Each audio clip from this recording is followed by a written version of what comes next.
This program is brought to you by Emory University.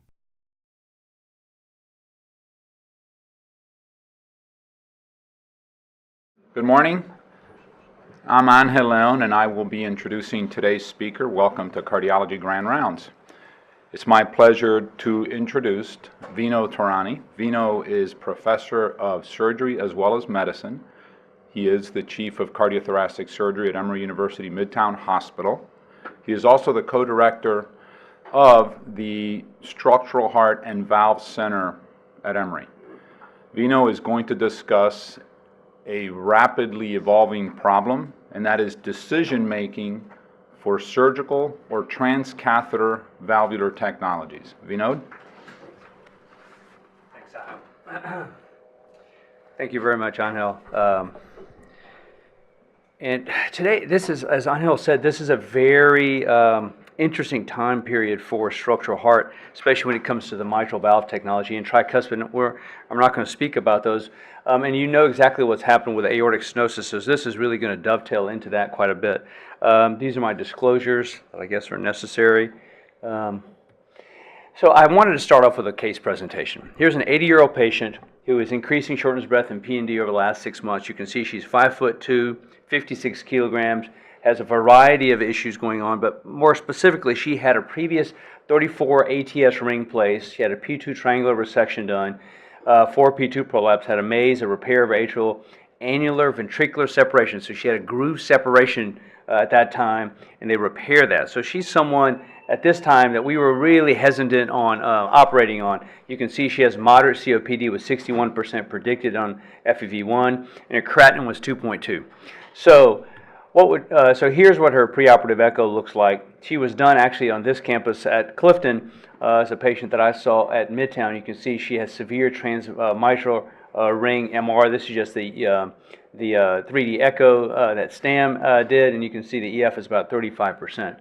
So when we looked at this patient, Vasilis and I looked at her, we had 4 or 5 different options for her. And as you can see, we decided to choose this. And this is what I think is the important aspect of it, that we have so much that we can offer patients now for therapy. It's not just going into for surgery anymore. Here you can see the previous ring. You can see this transeptal's already been done. That's just a root shot there. We decided to do a mitral clip on this patient. And you can see here, we're able to get the mitral clip right into position, and you can see the mitral clip on the left-hand fluoro, and then you can see that we're almost right over the jet on the right-hand panel for color. And at the end of the case, this was our result. And our mean gradient, which I didn't show all the data for, our mean gradient was 2 leaving the patient, leaving the cath lab. So it's quite remarkable what we're able to do, and I think that's a testament of really the heart team of what we're able to do. And here's what it looks like fluoroscopically. Really, we got rid of it's one of the best results we've had with a ring in place in a mitral clip position afterwards. So I think it's very important to just talk a little bit about the mitral valve. You can see here, Vasilis compared it to the Pope at the time. Not that Pope, that's John Paul, but you can see what the hat looks like, and that's really how he described mitral regurgitation or the mitral valve, and that's how the name of it came about, as you can see there, when he was first looking at this. And you can see that the mitral valve is very complex, and in the sense that it has the anterior leaflet, the posterior leaflet, obviously the left atrium. More importantly, the aortic mitral continuity. You can see the aortic valve here, and really on top of the anterior leaflet is the mitral valve is the aortic valve. Very complex issues that we're dealing with. You can see the LVOT, the anterior leaflet. If you have a huge septum, you can get LVOT obstruction here. You can get SAM there. We worry about valve and MAC or valve and ring or valve that will have the anterior leaflet covering the LVOT, so very complex compared to the aortic valve itself. And part of the reason is that, and quite interestingly, technology for mitral valve therapies actually preceded aortic valve therapy, but because of this, it has lagged way behind aortic valve technology. Look at how complex the mitral valve is. It's truly a dynamic organ in itself.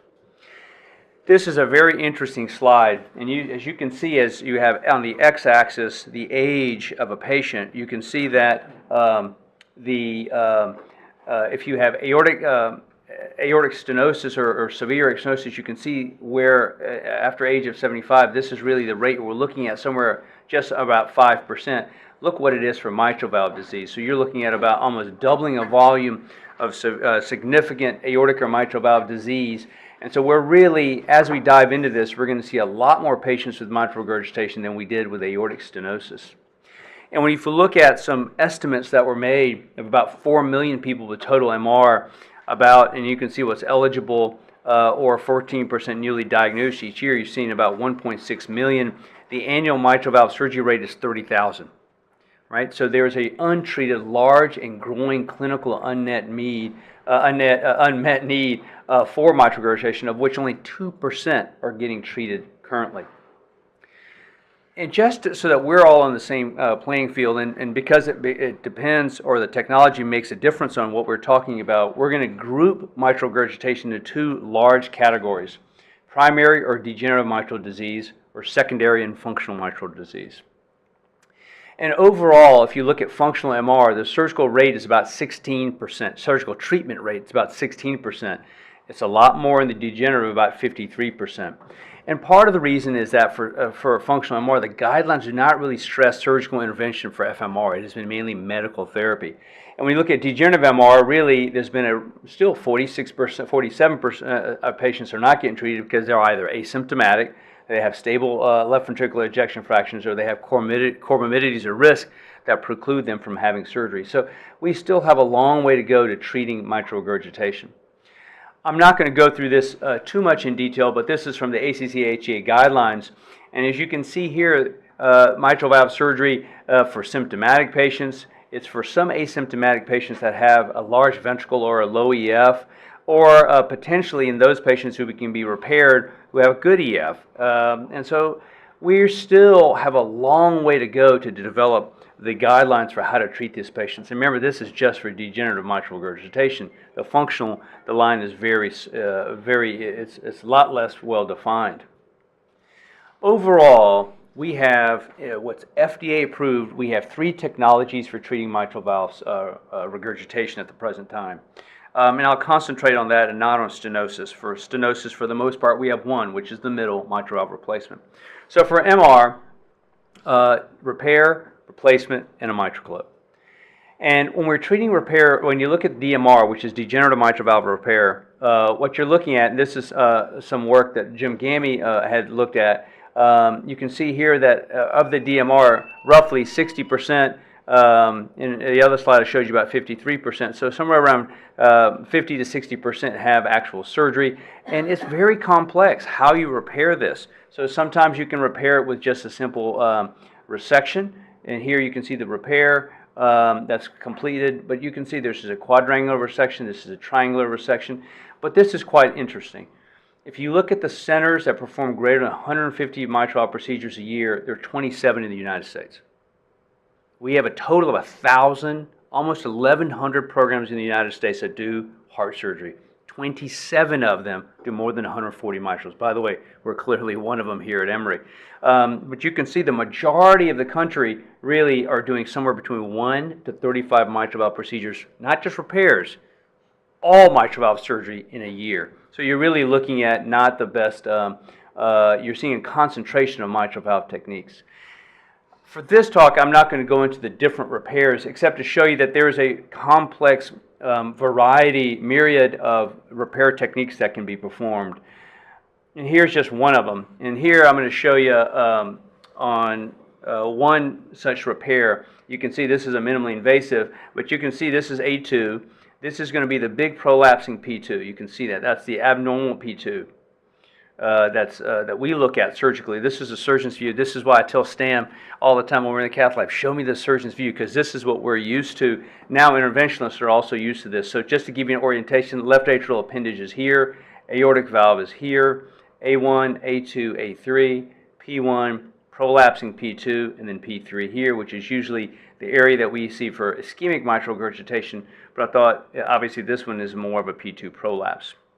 And when you look at how we repair, this patient was repaired with cords. You can see how when you fill the ventricle up, you no longer have that prolapse. It's nicely repaired with no leak, and when you release the tension, you can see it squirts the camera, so you know that this patient's repair was quite adequate. And then this can be done either through a full sternotomy. This is just not too long ago, about a month or so ago. You can see this is a mitral valve repair here. I'm doing a case where the incision is here. So there is no sternotomy whatsoever. This is the surgeon actually sitting down, believe it or not, sitting down doing the repair. So you can see the small incision here, and then you can see this is actually a big guy. You can see the incision is a little bit bigger than normal, but it's a non-sternotomy mitral regurgitation that we do both at the Clifton and the Midtown campuses. On the St. Joe's campus, we do the robotic mitral valves, as you know, with Doug Murphy and Michael Halkos. And these are the procedures that we do, mainly Robert and I, and also Brad Lesh and I are doing on the Clifton and Midtown campuses. So why, since we do a good job, a relatively good job, why is there interest in transcatheter mitral technology? Well, this is why. So when you look at the x-axis, you can see the increasing STS score, and on the y-axis, you can see the actual mortality. As the patient get more high risk, our actual mortality ain't that great. Okay, so we're starting to see, once you have a greater than 12% predicted STS score, look what our actual mortality in the United States is, much higher. So this is where the impetus for trying to get something a little bit better and less invasive is important. This is what's led to the whole field of transcatheter mitral valve surgery. And on this slide represents a large percentage of the technology that's currently available or in humans. And we'll go through some of this technology.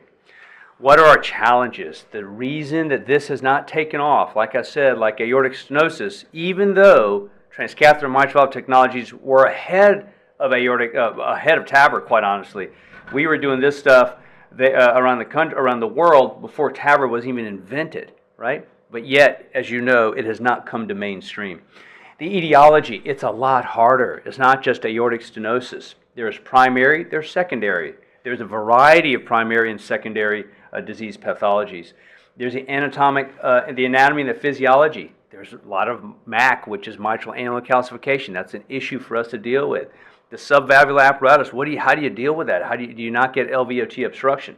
It's a very dynamic implant environment where everything is not as fluid and on the same plane as it is for the aortic valve. Technically, there are a lot of issues. How do you fixate this? Unlike aortic stenosis, there's in most patients, there is zero annulus.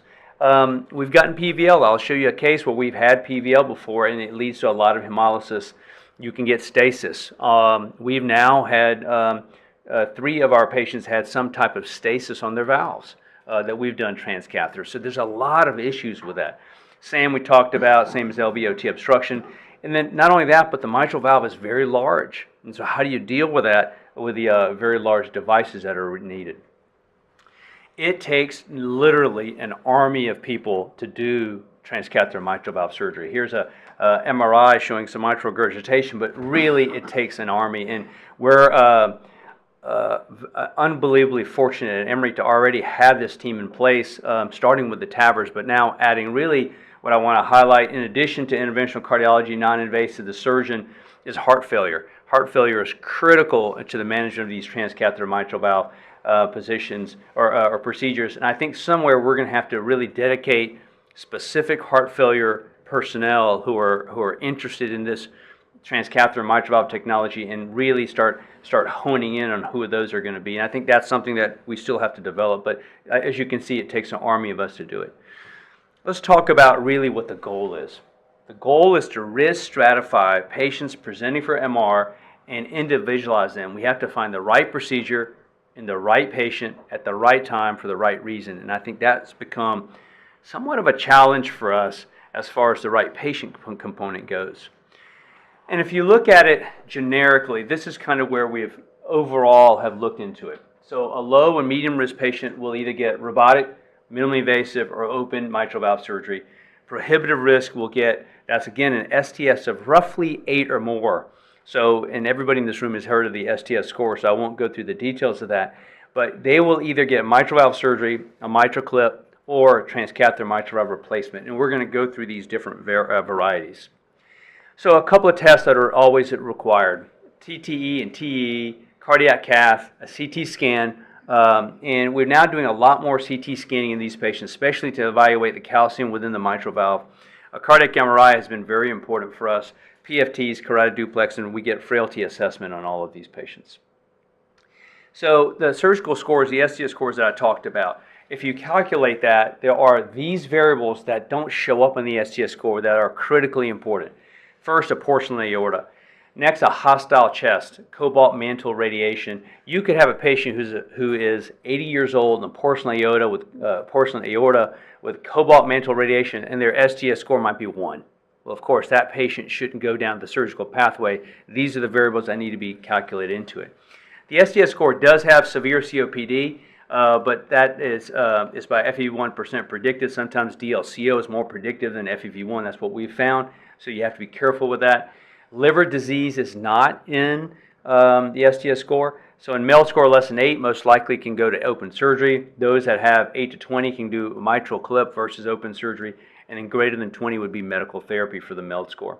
A ream or edema that crosses the midline, it might be a mini mitral or a robotic mitral where we actually don't want to go back through the sternum. And then of course, frailty, debility, and immobility are extremely important. And I think that we completely underestimate what we do, and just because we think we can do it in the cath lab or minimally invasive, on how disabled a patient is. And I think we have to take that into consideration a lot more than we have been in the past. So now let's dive into the transcatheter mitral valve techniques. Okay, so there are three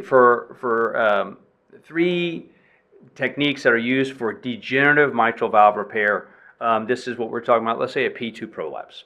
The mitral clip, which is FDA approved for degenerative MR. There's a harpoon device, which is in Europe only, and we'll talk a little bit more about that. And then there's the NeoCord, which has CE mark, which is European approval. It's our European FDA. We have been fortunate that we try to do this as much as we can together. This is obviously Vasilis and myself, and it's nice to be able to do these together because we've taught each other quite a bit. However, unlike TAVR, does not require both the surgeon and a cardiologist to be in the room. TAVR requires a surgeon and cardiologist for CMS payment. The mitral clip does not. And so as much as we can do it, we like to do it together, but commonly it can be done obviously with just a cardiologist. And here, just to give you a case example, here's a preoperative TE. You can see a large P2 prolapse for this patient.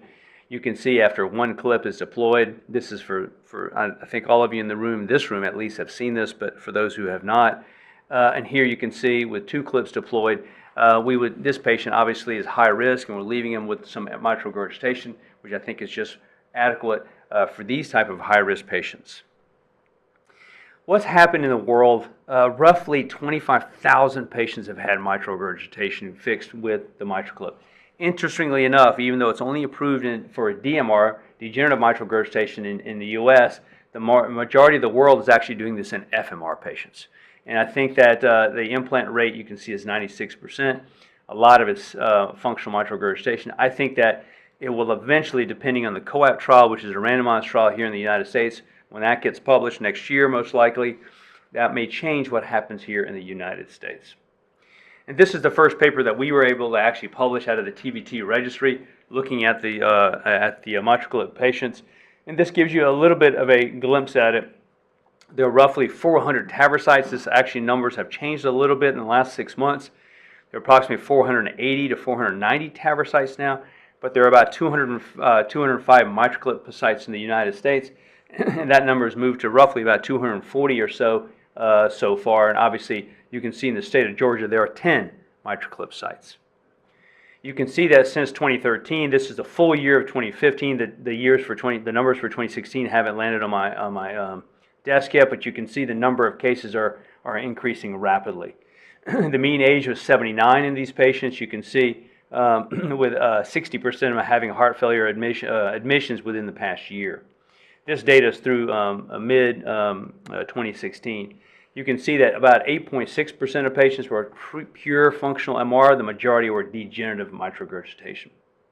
So this is quite interesting. If you look at the STS score for the repair and the replace, for those patients, the risk for those patients, this is how the people calculated their scores. Most of the patients were somewhere 50-50 more or less in the mitral valve repair group, who were designated for repair group into low versus high risk. And in the replacement groups, most of them were high risk patients. So this is how the sites design or said what scores they had. So if you look at the mortality, it's about 4.4% for all mitral clip patients in the United States. The rest of the morbidity and mortality is relatively low. And when you look at the class 4, this is quite interesting. This is baseline to 30-day. You can see that class 1, there's a much higher rate of class 1 now and a much lower rate of class 4. So you can see the mitral clip does have some functional relief, which is important for these patients, even though some of the patients go home with mild to moderate mitral regurgitation. So let's switch to the harpoon device now. So this is a device that's quite interesting. It was actually developed by surgeons, Dr. James Gammy, who was a visiting professor last year at the University of Maryland. And you can see what this is. This is a low-profile 8-French system, and it performs a Gore-Tex knot onto the mitral valve itself. And I'll show you, here's a cartoon, and then we'll show you some stuff after that. So this is done transapically. This small sheath is placed into the apex. What you're able to do is capture through the belly of the leaflet, and you place this knot. And then you're able to remove the knot. And then you tie it down on the apex of the heart. Once you have this, the heart's beating the whole time, and then you're able to adjust it. And after you adjust it, then you tie it down. And so here's a live case. You can see here, here's the belly of the P2. You can see the shaft going right through it. You see that? There you go. Should I use the keyboard so that other people can see? Okay. So here I'll just show you guys on the, for those of you who are watching virtually, there, this is the device going right onto P2, right there. Okay. And so after it's been deployed, you can see intraprocedural, the neocords are tightening. You can see the mitral regurgitation is much improved. And that's and here are the first 10 patients. More patients have been done in Europe. But this is the intraprocedural 100% success, and you can see the residual mitral regurgitation on the right-hand column is mild in some patients. Overall, relatively good results. Now, at 30 days, there are, you can see there are 2 patients with moderate. Now, these are low-risk patients. These are patients that you would see in the office who have a morbidity, mortality rate of less than 1%, and who have long-term, and we're talking about the 60-year-old who comes in with P2 prolapse. So there are 2 patients who have, of the 11, who have moderate 30-day mitral regurgitation. Jim and I have talked a lot about these patients. This is the early learning curve for it, and the results have improved, but overall pretty good. Just to let you know where this stands, there's an investment by Edwards Life Sciences for this technology. There's extension to anterior and bileaflet pathology, a lot of procedural refinement. CE Mark trial called the Tracer trial is going to be coming in 2016, and the U.S. pivotal randomized trial is hopefully going to be coming in 2018. I'm fortunate enough, we have a meeting coming up at the STS. I'm on the executive committee for this trial, and I'm interested in seeing how this rolls out. So this should be coming to Emory, I'm hoping, in 2018. Here's the next. This is the main competitor for the Harpoon trial. This is the Harpoon device. It's the NeoCord. The NeoCord has the most experience in the world. Again, set for degenerative mitral valve repair. Straightforward P2 prolapse. This is the target population for this. For this device, again, transapically, where you go into the heart, this, instead of going to the belly, captures the edge of the leaflet itself. And you have a whole mechanism here. There's red light, red, green, and lights that go on after you grab it. It says you have full capture of the leaflet or partial capture of the leaflet. You remove it. You remove the cord out of the apex, and then you can throw multiple cords. And then you remove the device. The difference is in the Harpoon device, you just put one sheath in, only one thing enters the ventricle. Here, a new device goes up every time that you just put your finger on the ventricle when you're removing the device. Commonly, 4 cords are the most common number of cords that are required. So here, you put the cord knot in, and you're good to go, and then you can throw the next cord in. Okay, you can adjust it on echo while the heart's beating, and then you put your you tie your knots to the surface of the apex. So here's an example. You can see a large P2 prolapse. You can see the jets. This is from Europe. You can see the prolapsing, and then you can see here that now they've completed their repair. You can see on the left hand with the mitral regurgitation, really not very much. You can see a whiff of trace mitral regurgitation, but not very much now with the cords in place. So this is what they found. This is the earlier data, and you can see here, starting at pre, all the way down, you can see the amount of mitral regurgitation has gone down significantly, but you still see roughly the majority of patients have 0 to 1 mitral regurgitation at 12 months. But still, not bad results. Again, early data. And the European CE mark has been attained. They have now over 100 patient experience with this. The U.S. trials was to begin in 2016. It's been shifted a little bit to 2017. David Adams and Michael Porger are the national PIs for that. We were asked to be a part of this trial, but we had to choose between Harpoon and NeoCard, and we chose Harpoon. So we're waiting for this trial also to get started here in the United States. So that's all for degenerative. Those are the three main techniques for degenerative mitral regurgitation. 2 transapical, 1 mitral clip, which is already there. Functional MR, let's talk about that now. So we all know that functional mitral regurgitation, the ventricle is quite nice in a normal patient, but when we start getting apicalization or lateralization of the papillary muscles, you get a jet that's central. That leads to, again, a ventricular issue. Or if you have ischemic mitral regurgitation, you see one of the papillary muscles really shifts over and causes an eccentric jet for their mitral regurgitation. So again, 2 different main pathologies for functional mitral regurgitation. And it's not, how much are really treated. This is a study from Duke that looked at isolated mitral valve surgery versus conservative management. You can see that really not very many are treated surgically. The majority are treated with medical conservative therapy. Again, there are 3 different ways to fix these patients. After guideline-directed medical therapy, potentially the need for resynchronization, there are these three technologies which are used for these patients. So let's talk about the 3 different devices that are being used for repair of functional MR. The first is the coronary sinus device, and I'm really not going to talk anything about that. That was the very first devices that were used for transcatheter mitral valve repair. In fact, a lot of people made a lot of money off of this, yet none of it's really panned out. So the coronary sinus, and the reason is that the coronary sinus is a heterogeneous as far as how it can constrict the mitral regurgitation by squeezing on the annulus. So consequently, this is because of the heterogeneous relationship of coronary sinus to mitral annular dimensions, it really has gone by the wayside. There are 2 companies now that are making some really headway into this. One is called the Valtech Cardioband, that is just recently bought by Edwards. And then Mitraline with CE mark coming to and that's coming to the U.S. So I've had more relationship with Cardioband, so I know a little bit more about them. And here's the video for them. So what you do with this, I've used this quite a bit in simulation. Clearly, I've never done it in a human. This is an Israeli company that actually is quite innovative. So you do a transeptal, so it's a femoral vein stick. Once you go transeptal, you're able to take, it's the same kind of, it has an extra arm that MitraClip doesn't have, but it's relatively easy to use. Even a relatively dumb surgeon can use these. And we've been working a lot with them in helping develop this type of technology. So what you're able to do, obviously you can see the mitral valve, you can see the large gap for mitral regurgitation right there in the entire posterior annulus.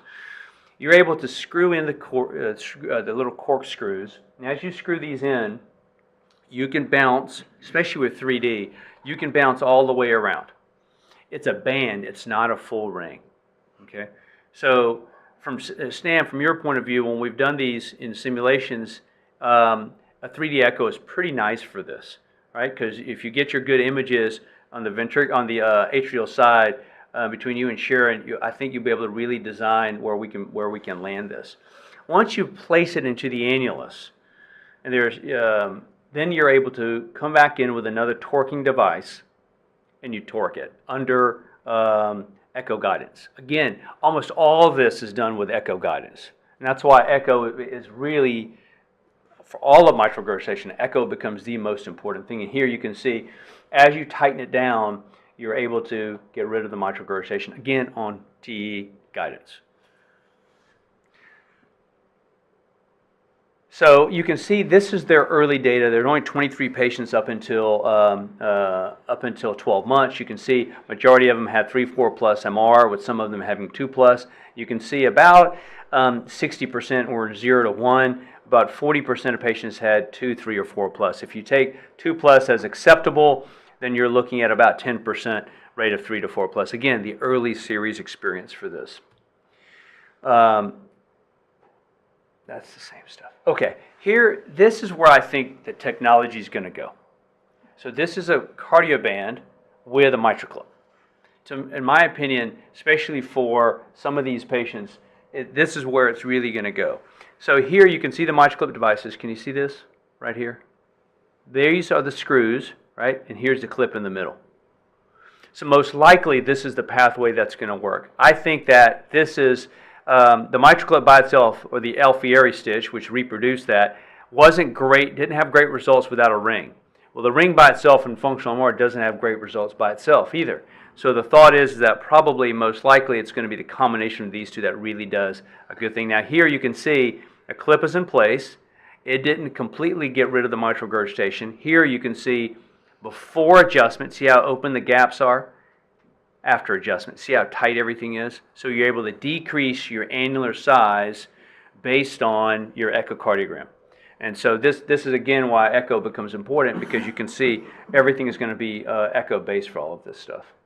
And here is an example of the mitral clip. You can see the mitral clip coming into play. You can see at the end of the day there's minimal residual mitral regurgitation with a cardioband plus a mitral clip. And I think this is the well example of where we will be in the future.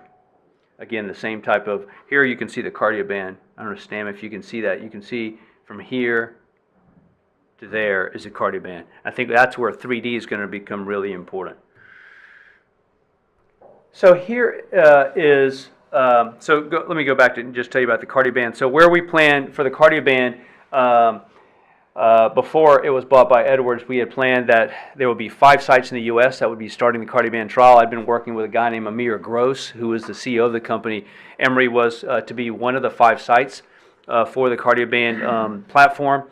And once, in fact, we were the only. The deal was that we would be the only site in Georgia, right? And then the next one wasn't the closest. Next site to us is going to be UVA, and then Columbia and Dallas, and one more Midwestern site. So we'll see what happens now since Edwards has bought them.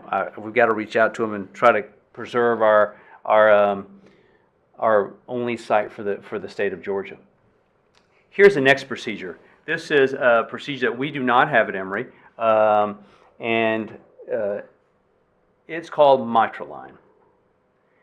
This is, again, the same type of pathway of bringing the annulus together. So here you can see you're coming through the aortic valve, you come back into the LV, you place a wire into the annulus,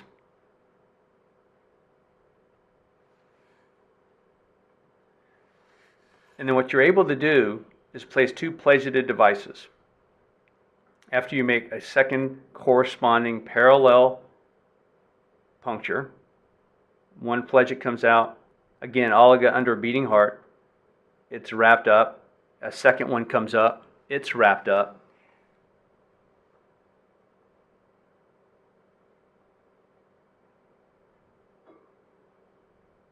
And then they're cinched together. Once you placate them, lock them, you're able to squeeze the annulus. Obviously, you couldn't do this in somebody with severe MAC. I think that if we try to do this in severe MAC, Steve Clements would probably beat us down.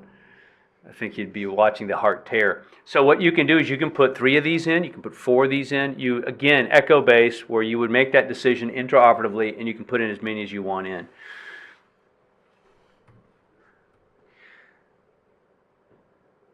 So this is the device coming in, again, through the aortic valve. You can see it entering through the aortic valve right here, and then looping around, getting access right there. You see it? Right, coming at the crotch of that P2, right there. And here again, the device coming in through the other side. Once you're able to do that, you can see pre and you can see post. So you can see resolution of the mitral valve, again, through just cinching of these plegited areas down.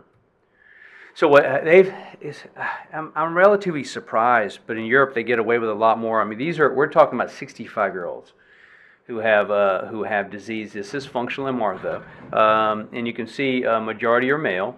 I didn't want to spend too much time on the data aspect of it, but here you can see the mortality is 0, which is pretty good. They have a 5% stroke rate, only one patient though. But overall, you can see the morbidity and mortality, I think, for early on patients is relatively low. And when you look at it, you can see the end diastolic volume goes down from 210 to 176, which is a 34% reduction, cc reduction, and that's the only thing that was significant when it comes down to it. You can see most of these patients had an EF of roughly about 36%. So you're starting to see functional MR repair from these patients. So Mitraline is coming to the U.S. Both Cardioband and Mitraline have tricuspid devices also. So they correspondingly are working on the same technology. I didn't include that for this presentation. So those three techniques, MitraClip, Mitraline, and Cardioband, are the three repair techniques used for functional mitral regurgitation.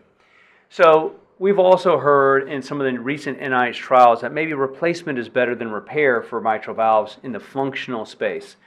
And so let's spend the rest of the time, 10, 15 minutes, talking about the replacement techniques. And I think Dr. Guyton may have shown some of these when he gave rounds a couple of months ago. So these are the 5 valves that are in the United States for either are or coming to the United States. And let's go through those.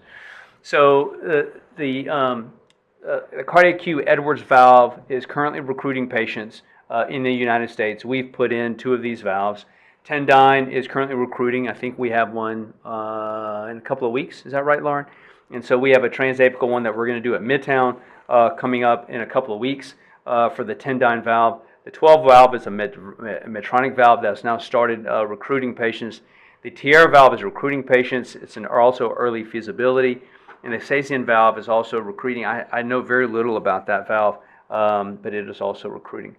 And I just want to show you this slide, which has all of them, give you a couple of nuances for it. Number one, the only one that's transeptal and transapical is a cardiac Q valve that we have implanted here. We've done it TA and TF.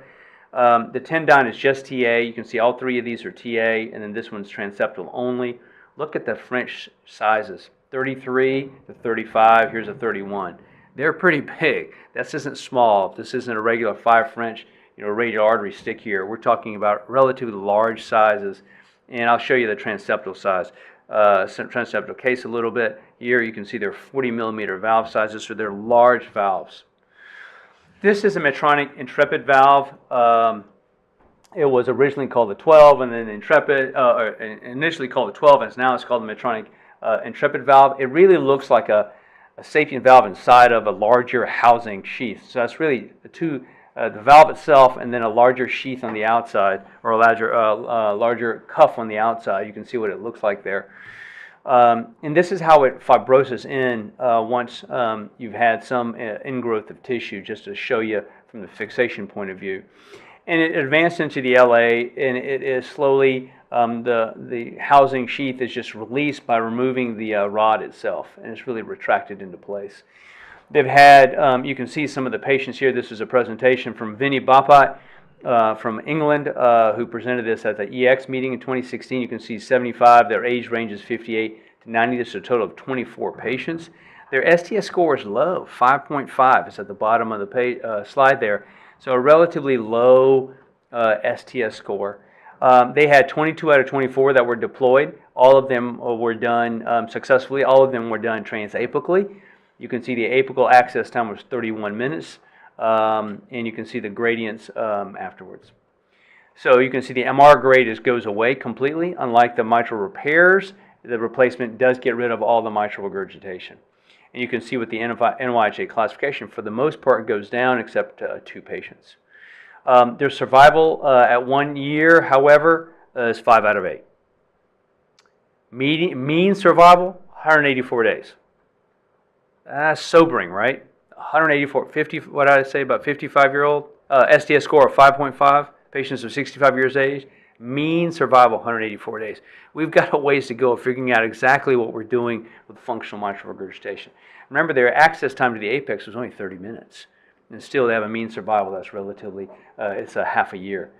This is the Tierra valve. Tierra valve started off first. It was the strongest valve coming into the United States. However, it has taken on hard times, and it most likely, it'll surprise me if this valve lasts. And I can't figure out why. The results have been okay, but you can see here the mitral regurgitation is gone. This is a case from Vancouver from Anson Chung, who's done a majority of these cases. Again, no mitral regurgitation. The valve looks great. However, if you look at the follow-up, the first patient died from dialysis. The second one, third one, fourth one have done okay, but relatively low follow-up. So this valve, I didn't want to spend too much time on it because I'm not sure that this will make it. Nobody has bought it, and it has taken a little bit of tough times, and they've had some embolization issues. And I know in New York they've had 1 or 2 embolization issues, which has caused some heartburn for the Columbia program. This is the Edwards Cardiac Q program, or valve, and this is both transapically and transeptally. We have experience in both transapical and transeptal patients for this. This is unique. I'm one of those odd birds that does both the transapical and the transeptal with Bacillus, in the sense that I think that there's no doubt in my mind that anything through the femoral artery or vein is much better tolerated than anything that revolves around a thoracotomy or sternotomy. So that's why we were really interested in this, and especially Bacillus with the transeptal component for it. And this valve has worked well for us. So here's one of our transapical cases. You can see the sheath is coming through the apex of the heart. You can see the valve working quite nicely there, and the results were actually pretty good. And here you can see on the next case, you can see a case that we were doing here that was transeptal, and here on the opposite end, you can see the valve coming in this direction. And Bacillus was able to deploy this valve quite nicely. We did have a paravalvular leak that he had to go back and plug, which was a little bit hairy and challenging, but he was able to get it done. So a lot of credit to him for getting that done. And here's a full valve replaced. You can see really almost no mitral regurgitation. We did end up seeing a paravalvular leak there. It was that had to be fixed. And again, this valve, if you notice it, it sits really. Went back here. It sits really high in the left atrium. You can see that. For those of you, I think a lot of people in this room have seen some of these echoes because they were participated in the cases. But you can see that in the other sites, you probably haven't seen this, but you can see the valve works well. One of the concerns we have for this is LVOT obstruction. So that's something that we have to be cognizant of. We have not seen it in our patients yet, but that has been reported. So the cardiac Q team, there's been a total of 13 cases with the current valve design 12. You can see 85% of them were male. Our average EF was 40%. You can see a technical success rate of 92%. Robert Guyton is the national PI for this trial, at least the early feasibility component of it. This was the early feasibility, 10 TAs, 10 TFs, CE mark. Trial started in 2016. Compassionate use is ongoing in Canada. They have talked about a pivotal trial, which it'll be quite interesting. The national PIs most likely will be to outsiders, but we're part of the original team and will be a big part of this trial going forward also. Here is the 10-down valve, which we're going to be implanting. For those who are at Midtown, we're going to be implanting, I think, 2 Tuesdays. Maybe next, no, a couple of Tuesdays. The 31st, January the 31st. Those of you at Midtown who will be there will be seeing this valve with us. And you can see that this will come out transapically. You're able to deploy it. And then once you come out with the valve, the big difference with this is that you actually leave a cord in place and you tie that button on top of the apex of the heart. And so that's pretty much how it's situated. And you can see the big difference with this is that if you don't like it, you can just retrieve it. Now this is in an animal model, not in a human model. If we're not happy with what we see, we just retrieve it back in the sheath. You can't retrieve the other valves. Once you've deployed them, you've deployed them. So that becomes important. The last valve I'm going to talk about is the Edwards Fortis valve. We were the second team in the United States to actually put one of these valves in, and we did it here at Emory with Vasilis, myself, Stam, and the rest of the team. And here you can see preoperatively what the mitral regurgitation looked like. Pretty horrific. And you can see at the end we had almost really no mitral regurgitation with the Fortis valve. I show this in historical right now. Edwards, since they bought CardiAQ, they wanted transeptal and transapical. They've stopped the Fortis program for now, even though the results weren't bad, because of the transeptal nature of what they wanted with the CardiAQ. So really, this I show you just to say that I'm glad to have been one of the members of the team to do the Fortis valve. It's nice to be able to do it here at Emory early on. So just kind of as I close up, the valve surgery interventions are really getting less invasive. We have different options, and quite honestly, we're blessed at Emory because there's almost nowhere in the country that can provide all 4 platforms with great results. The conventional surgery, the minimally invasive surgery, the robotic surgery, and the transcatheter. And it's all because we have a absolutely phenomenal heart team that's put a lot of energy, including the research staff and our APPs and the surgeons and cardiologists, in trying to make this a destination therapy for mitral regurgitation. So, I forgot I had this. Just for those of you who don't know this, because Vasilis and I and Chandan and others who've been working on this, we're also doing valve-in-valves. I just wanted to mention that. This has become a relatively easy procedure now. If you have a previous tissue valve or a previous tissue or a previous ring and they have severe mitral regurgitation, think about this platform. We used to do this TA. We no longer do this TA. This is almost, I threw this in there for historical reasons. Vasilis has really gotten really great techniques with mitral valve, transeptal valve-in-valve, especially in the previous tissue valves. It doesn't make sense for us to open these patients up anymore. We have really good results with these, and the mitral regurgitation gets really much better. In those patients that have a large, long anterior leaflet, Vasilis and the team from Detroit have come up, and the NIH have come up with a lampoon procedure where we can actually tear the anterior leaflet. I think that's an important adjunct for us. And we can do this in MAC patients also. So really, before you think about these high-risk patients, at least let us have a look at it so we can tell you whether this can be done through a femoral vein. I think the patient and themselves benefit from this type of heart team assessment. So in conclusion, while surgical results with primary MR are excellent, and I think that patients should be seen by both surgeon and cardiologist together, there is much to be desired for functional mitral regurgitation. Our results surgically. The era of transcatheter valve technology will be a great complement to the management of mitral regurgitation forever. I think that if we steer away from the heart team, it'll be a disaster, as Stam says. And this is required to decide the most appropriate therapy for these complex patients. And I think that we're fortunate, blessed, however you want to say it, at Emory to be poised to have all the necessary surgical and transcatheter options available to all of our patients. Thank you very much.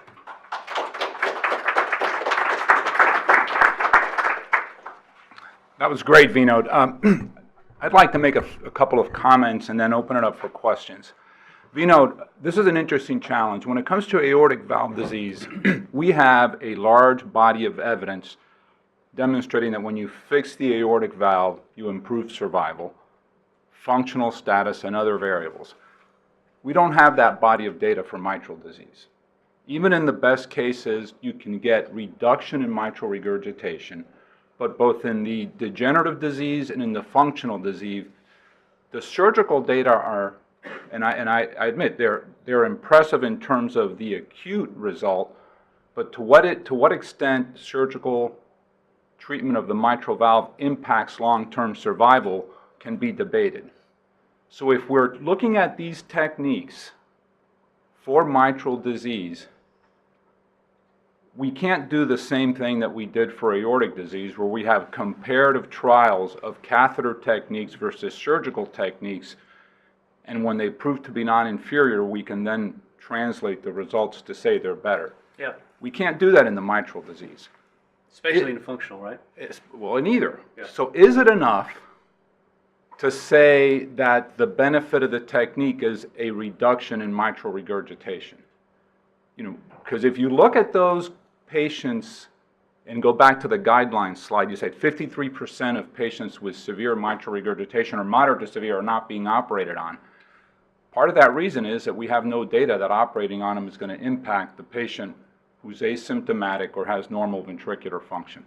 So I realize that's a long comment, but now I just want to see what you and others may think. Yeah, I think you're absolutely right. I think that mortality, if we separate out, unlike aortic stenosis, one comment I'll say is, unlike AS, mitral regurgitation has this whole variety of disease processes that are quite interesting, right? If you have a degenerative P2 prolapse and you have severe MR, your NYHA classification is 3 to 4. Fixing that will get you down to a 1 or 2. So it may not be mortality benefit, but you get a lot of symptom benefit out of that, and we all know that. The functional MR is a completely black box as far as what's going to help patients, what's not going to help patients. I think the COAPT trial is going to help us. COAPT trial, at least, that's for those of you who don't know what that is, that's a medical therapy versus mitral clip therapy. And so for the first time, we're going to have a guideline-directed medical therapy versus decreasing mitral regurgitation. It's not going to be 0 MR, but it'll be probably a 1 to 2 plus MR. And that actually is a very heavy analysis of the data. If we show that there's no difference, I think you're absolutely right that therapy for functional mitral regurgitation is going to take a different complete turn. So I think we probably have to go more towards NYHA class and how the patients feel than just mortality for these patients. What do you think about that? No, I think that if you look at other modalities, when you look tightly at functional status and other surrogates of functional status, you can get good results. Right. Got to be careful with New York Heart Association class alone. I agree with that. Dr. Morris has a question. Well, I just want to follow up on your comment. It kind of scares me at times to go up and look at some of these mitral valve patients and decide what we want to do with them. It used to be fairly simple. It was kind of one thing to do. And I get worried that maybe out of interest of extending ourselves and being at the forefront, we're doing some things that we could be doing just the old mitral valve repair replacement. And that bothers me. I also wonder what cardiologists are going to come in and challenge you guys. I mean, that is that as cardiologists we've developed our heart failure group, we've developed our interventional group, we've developed our EP group. Where is this? Is this going to be all the structural heart disease, doctors?